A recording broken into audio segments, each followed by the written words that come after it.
Kuoneka kwa ngari cia maabitha a mbirarũ makĩhũra mũriũngo gũkũ Kanyurus mũhaka-inĩ wa Kenya na Uganda kaunti-inĩ ya West Pokot nĩ ũndũ ũteithĩtie gũcokia thayũ na aikari arĩa maretharĩte kuma cikaro-inĩ ciao makambĩrĩria gũcokereria. Kuna a few criminals ambao wana collaborate na criminals kutoka the other side ya Uganda, na ndio wamekuwa kiiba ng'ombe pande ile wakipitisha pande hii, na ikifika pande hii bado inarudishwa tena wapi? Uganda. Hii wizi natoka Uganda na kuja kuchukua ng'ombe Uganda, alafu nakata Kenya katikati, anaanza tena kurudi Uganda. Karibu wiki mbili sasa, area hii imekuwa ni hotspot ya insecurity, watu walali kwa makwao. Cikaro cia gwetha ũiguano gatagatĩ ka ndũrĩrĩ cia Pokot kuma Kenya na Sebei kuma Uganda nĩ irathiĩ na mbere gũthaganio, atongoria makĩhinyĩrĩria bata wa gũtinyũkithia mũingĩ matharaita. Disarmament is the only option.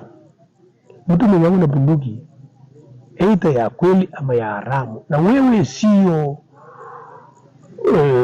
civilized officer trained, umekula kiapo toa. Gũkũ aikari magĩthiĩ na mbere gũkaĩra thirikari kũheo ũgitĩri wa kũigana, maabitha a ũgitĩri maramoria gwĩtĩkĩra kũrutũrũra ekinaĩ arĩa marehithania gatagatĩ kao. Sisi hatuna hata askari ya kukinga sisi ya Kenya, hakuna, ni sisi peke yetu tu.